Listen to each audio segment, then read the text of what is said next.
గ్రామ ప్రజలకి శుభవార్త అండి.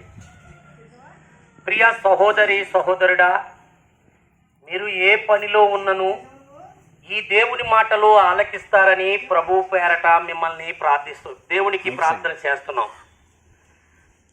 అయితే మానవుడైన వాడు పుట్టిన మొదలుకొని చనిపోయేంత వరకు మనము ఏదో కష్టం చేసుకుని పండించుకొని వ్యాపారం చేసుకుని జీవిస్తుంటాం. అది అందరికీ తెలుసండి. మరి తల్లి గర్భం నుంచి పుట్టిన తర్వాత మనము ఈ లోకంకి వచ్చిన తర్వాత మనము ఏ పాపము చెయ్యలేదని బ్రతికే వాళ్ళు కూడా ఉన్నారండి. అయితే పరిశుద్ధ గ్రంథం బైబిల్ ఏం చెప్తుందంటే, ఏ భేదము లేదు, అందరూ పాపము చేసి దేవుడు అనుగ్రహించు మహిమను పొందలేకపోవచ్చున్నారని పరిశుద్ధ గ్రంథం బైబిల్ చెప్తుందండి. పరిశుద్ధ గ్రంథం బైబిల్ ఇంకో మాట చెప్తుందండి. ఏమనంటే, పాపము వలన వచ్చు జీతము మరణం. ఆ మరణం అంటే మరి ఈ లోక సంబంధమైంది కాదండి.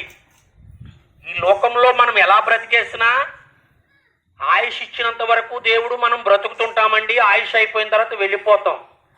ఆ యొక్క మాట ఎందుకు చెప్పారంటే, మరి ఈ లోక సంబంధమైనది కాదండి. పాపం వల్ల వచ్చిన జీతం మరణం అనేది పర సంబంధమైనది. అదే పరలోకం అండి.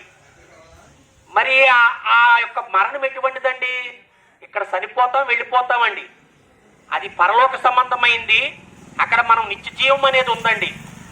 మన గ్రంథాలు చెప్తున్నాయండి, పరిశుద్ధ గ్రంథం చెప్తుంది శాశ్వతమైన జీవితం ఉందని, స్వర్గము. అదే పరలోకం అండి. మరి ఆ పరలోకం చేరాలంటే మనం ఏం చేయాలండి?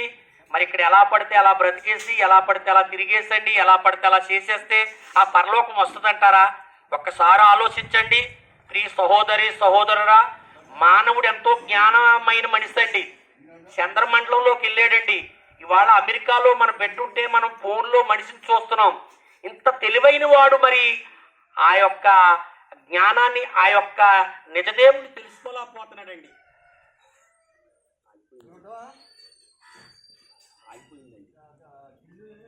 దేవుడి దగ్గర శాశ్వతంగా జీవిస్తామండి. మరి ఆ నిత్య జీవం కావాలంటే మనం ఏం చేయాలండి? ఇక్కడ బ్రతికుండగానే ఆ నిజమైన దేవుణ్ణి తెలుసుకోవాలండి. ఆ నిజమైన దేవుడు గుణలక్షణాలు ఏంటండి? దేవుడికి కులభేదం లేదండి. దేవుడికి ప్రాంత భేదం లేదు. దేవుడికి రంగు రుచి లేదండి. హృదయ శుద్ధి గలవారు. అదే పరిశుద్ధ గ్రంథం బైబిల్ చెప్తుందండి. మత్తయి సువార్త 5వ అధ్యాయంలోనండి, హృదయ శుద్ధి గలవారు ధన్యులు, వారు దేవుని చూసేదరు. మరి హృదయ శుద్ధి అంటే ఎలాంటిదండి?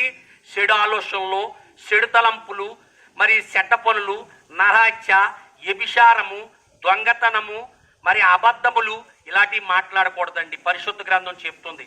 మరి అవన్నీ మానేసి యథార్థంగా బ్రతుకుతూ నిన్ను వలే నీ పొరుగు వారిని ప్రేమించమనే సూక్తితో మనము జీవిస్తే, ఆ నిజమైన దేవుని తెలుసుకుంటే ఆ నిత్య జీవం ఇస్తాడంటున్నాడండి దేవుడు.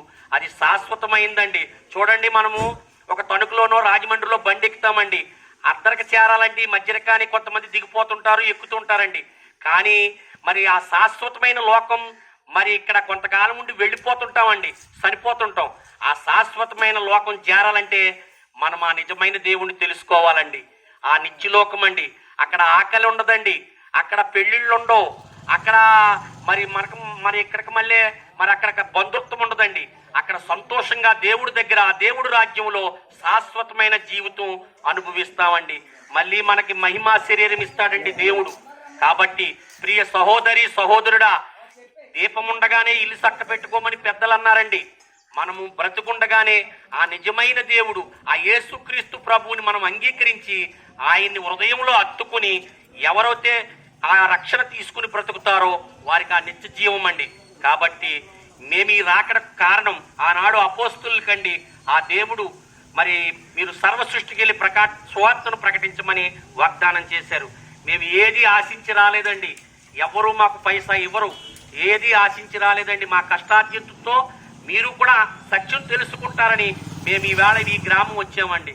కనుక మీరు తెలుసుకుని ఆ దేవుణ్ణి మీరు వేడుకుంటారని మిమ్మల్ని బట్టి ఆ పరలోకమున్న యేసుక్రీస్తుని మేము బ్రతిమాలి వేడుకుంటున్నాం.